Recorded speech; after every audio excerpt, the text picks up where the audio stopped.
The Thanksgiving dinner was supposed to be a celebration of our new guest house, filled with laughter, family, and the smell of roasted turkey. But the moment my son walked into the dining hall, my stomach dropped. His lip was swollen, and he had a visible limp he tried to hide. The truth I uncovered would rip our family apart.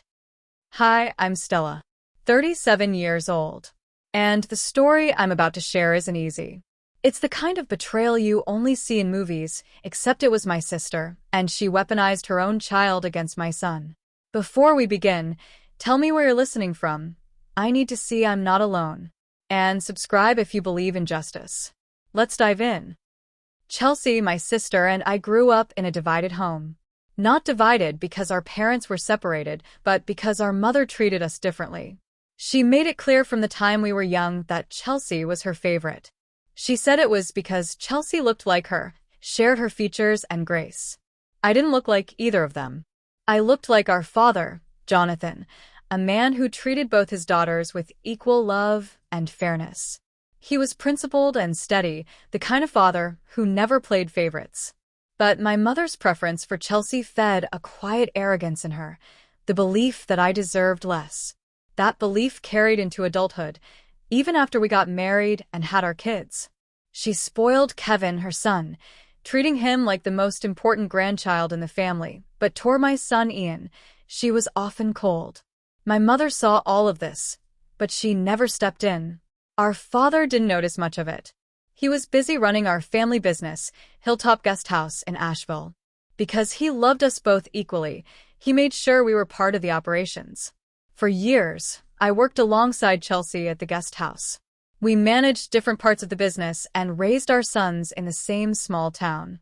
But there was always a distance between us, a gap I couldn't quite name. Then our father decided to open a new location, and he chose me to be in charge. It was his dream, an expansion that would cement our family's legacy in Asheville. He planned to announce it on Thanksgiving, inviting family, staff, and close friends to our home. But Chelsea was not going to take it lightly. A week before the dinner, I was in the kitchen, sorting through invoices, when I heard Chelsea's voice drifting through the hallway. She was on the phone, her tone sharp and bitter. "Stella's managing the new location," she said, her words cutting through the quiet house. "Can you believe that? I've been here longer. I deserve it, not her." I froze, my hands stilling over the papers. She paused, listening to whoever was on the other end. "And Ian," she continued, her voice dropping lower. "He's nothing compared to Kevin. He's weak, always hiding behind his books. Kevin could run circles around him." My breath caught in my throat. Ian, 12 years old, was the kind of boy who'd rather read than play sports. Kevin, 15, walked into every room like he owned it. I'd never thought of them as competitors. But Chelsea's voice, dripping with bitterness, made it clear she had been keeping score all along. And I was about to find out just how far she'd go to win. I stepped back from the doorway, my hand pressing against the wall to steady myself. My heart hammered in my chest. What did she mean? I wanted to storm in, demand answers, but my feet wouldn't move. Instead, I returned to the kitchen, staring at the invoices without seeing them, Chelsea's words looping in my mind like a threat I couldn't ignore. I told myself to focus on the work, yet the warning in her voice kept pulling at the edge of everything. Thanksgiving arrived with the scent of roasted turkey and cinnamon filling the house. Family members trickled in, along with Chelsea's husband Drake, a man who always seemed to agree with whatever Chelsea said, his hands perpetually in his pockets. Key staff from the guest house arrived too, including Donna, a woman who'd worked with us for years and had a sharp eye for detail. The atmosphere was polite, but there was a tension underneath, like a string pulled too tight. Something was building beneath the surface, and I could feel it. Ian and Kevin were sent outside to help with last-minute preparations, carrying supplies and fetching extra chairs. I watched them go, Kevin's stride long and easy, Ian's shoulders hunched as he followed. They were gone for what felt like an hour. I checked the window twice, then 3 times, my fingers drumming against the counter. A chill moved through me. Something about their long absence hummed wrong. When Ian finally walked back inside, my breath caught. His lip was swollen, already darkening into a bruise. He limped slightly, favoring his left leg, and his eyes stayed fixed on the floor. I knew in that moment this was no accident. "Ian," I said, crossing the room quickly. "What happened?" He shrugged, his voice barely audible. "It was an accident." Chelsea appeared beside me, one hand resting briefly on Kevin's shoulder before dropping to her side, her tone light and dismissive. "Boys play rough, Stella. You know how it is." But I didn't know. Not anymore. I knelt down, tilting Ian's chin gently so I could see his face. The injury wasn't minor. This wasn't roughhousing. "What kind of accident?" I asked, keeping my voice steady. Ian's eyes flicked toward Chelsea, then back to the floor. He didn't answer. I had a sinking feeling this wasn't the first time, and I was about to find out just how deep this went. I knew something was off, but I didn't expect the truth would be on tape. My mother's voice cut through the moment. "Stella, don't make a scene. It's Thanksgiving. Let's not ruin the day." Drake leaned against the doorframe, arms crossed, hands still tucked in his pockets. "It's nothing. Kids get hurt. No need to blow it out of proportion." I stood, my hands curling into fists at my sides, and walked to the kitchen to grab a bag of ice. As I pressed it gently against Ian's lip, I noticed the guests nearby shifting in their seats, eyes darting away, murmured conversations dying mid-sentence. The room felt too warm suddenly, the air thick with something no one wanted to name. Our father stepped in, his voice calm but firm. "Let's all take a breath. Ian, why don't you sit down for a bit?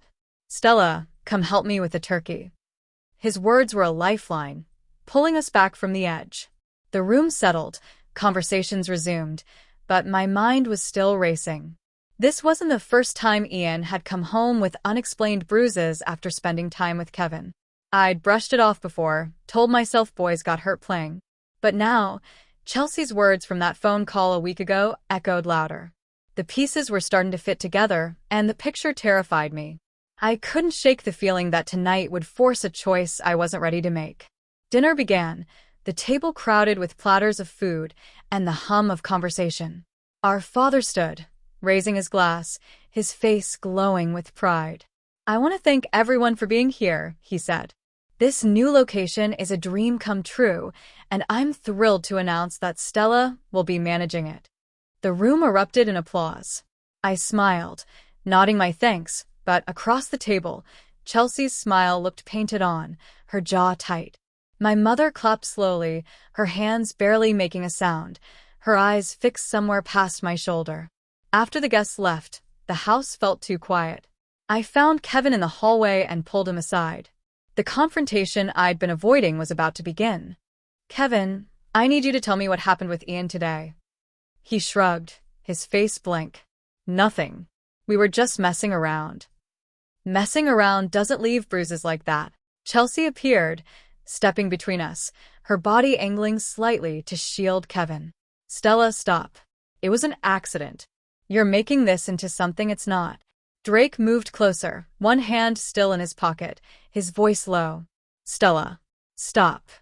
But I couldn't stop. Not now. Before I could respond, Donna stepped forward, then hesitated. Her hand gripped the doorframe as if anchoring herself, her thumb rubbing against the wood. She opened her mouth, closed it, then tried again. "I saw something last weekend." The room went still. Every eye turned toward her. Chelsea's hand froze mid-reach toward Kevin. Drake straightened, his arms uncrossing slowly. My mother's teacup hovered halfway to her lips. Donna's face flushed, but she didn't look away, her thumb still working against the doorframe. I was near the storage shed, and I saw Kevin shove Ian. Hard. Ian tried to get up, and Kevin, her voice wavered. She swallowed, forcing the words out. Kevin hit him across the shoulder. Then again. A murmur rippled through the room. My cousin, who was yet to leave, inhaled sharply. "Ian wasn't laughing," Donna continued, her voice stronger now. "He looked terrified. He was trying to get away, but Kevin wouldn't stop." The room went silent, and I realized this was about to unravel everything. Chelsea's face drained of color, then flushed red. Her lips parted, but no sound came out for a moment. Then she snapped, her hand reaching out as if to pull Kevin closer. That's a lie. Kevin wouldn't. Ian must have started it. Kevin's head dropped, his shoulders hunching forward. He wouldn't meet anyone's eyes. My mother set her teacup down with a sharp clink, the sound cutting through the tension. She touched her pearl necklace, fingers worrying the strand. She stepped in, her tone pleading, almost desperate. Stella, please. Not here. We can talk about this privately. The restaurant. My hands trembled. Something inside me cracked open, a door I'd kept locked for years. I'm checking the security cameras, I said, my voice coming out colder than I intended.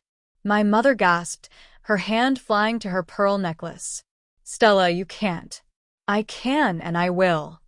Chelsea's jaw tightened, but she nodded, her arms wrapping around herself. Fine. Look all you want. Donna touched my arm, her voice quiet, her other hand rubbing her thumb against her fingers. I'll help if you need it. I walked to my room, my hands trembling as I opened my laptop and connected to the Hilltop Guesthouse CCTV system. The screen glowed in the dim light. I started with footage from earlier that day, fast-forwarding until I saw Ian and Kevin outside. The image was grainy but clear enough. My stomach dropped as I watched what I had feared, what had been happening when I wasn't watching. Kevin shoved Ian hard. Ian stumbled backward. Kevin hit him across the face. My son fell. Kevin kicked him. I couldn't breathe. My hand flew to my mouth. The laptop screen blurred as tears filled my eyes, but I couldn't look away. I rewound it, watched it again. The same violence, the same cruelty. My chest tightened. Nausea rolled through me in waves. I scrolled back further. The previous weekend. Kevin pushing Ian against a tree. Ian trying to shield himself. Kevin laughing. 2 weeks before that. The same pattern. Again and again. Then I found footage from 2 weeks ago, time-stamped late afternoon. Chelsea was there. I froze. She stood a few feet away, arms crossed, watching. Kevin shoved Ian to the ground. Chelsea didn't move. Kevin hit him. Chelsea didn't flinch. Instead, she tilted her head slightly and gave Kevin a small nod. Her chin lifted. Her expression calm. Approving. As if to say, good. Keep going. Could this evidence finally change everything? My hands shook so badly I had to grip the desk. My breath came in shallow gasps. I wanted to scream, to throw something, but my body wouldn't move. The room spun. My sister, my own sister, had done this. I forced myself to stand. My legs felt weak, unsteady. I called Ian into my room, my voice barely steady enough to speak. He shuffled in slowly, eyes wary, the bruise still vivid against his skin. Ian, I said, kneeling to meet his gaze. My hands trembled as I touched his shoulder. I need you to tell me the truth. Why didn't you say anything? He hesitated. His fingers twisted the hem of his shirt. Then, in a whisper so quiet I almost didn't hear it, he said, Aunt Chelsea told me I deserved it. The words hit like a punch to the chest. She said no one would believe me if I told. I couldn't speak. My throat closed. I picked up my laptop, tucked it under my arm, and walked toward the living room, my footsteps heavy and deliberate. Chelsea, Drake, my mother, and our father were watching television, the blue glow flickering across their faces. I set the laptop on the coffee table hard enough that the sound made them all turn. The video played on repeat. The room fell into a new kind of silence, one that waited for someone to break it. Explain this, I said, my words cutting through the room like ice. Chelsea glanced at the screen, her face paling, her hand moving instinctively to her throat. It's not what you think. Boys are rough. It's just. My mother gasped, clutching at the armrest, her other hand reaching for her pearls. The part where Stella watched without intervening had just begun to play. Stella, we can fix this. Just think about what you're doing. My mother began to speak. Not a word to Chelsea. No attempt to try to correct her for standing by and watching her son hurt mine. Our father stood without a word. He looked at Chelsea for a long moment, then turned and walked out of the room, his footsteps slow and heavy. The silence he left behind was louder than any accusation. Drake tried to stand. I turned to him. Sit down. He opened his mouth to argue, but the look on my face stopped him. What happened the next morning was unexpected. Our father called a formal meeting. Chelsea, Drake, my mother, and I gathered in the dining room. The morning light slanted through the windows, illuminating the lines etched deep into our father's face.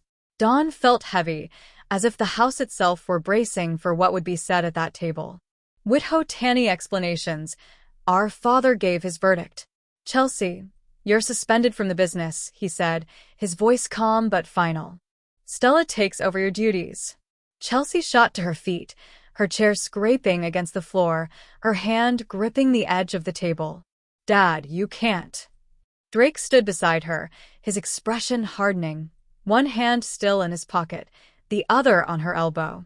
Jonathan, think about this. Our father stayed quiet, his eyes boring into Chelsea's. Chelsea spent the next minute arguing and almost threatening him. She told him he couldn't throw her out of the business. Drake did nothing to stop her. Our father's expression didn't change. He stood slowly, placing both hands on the table. In that case, I changed my mind. Chelsea sat down. But that's when our father dropped the bomb. Your suspension is permanent.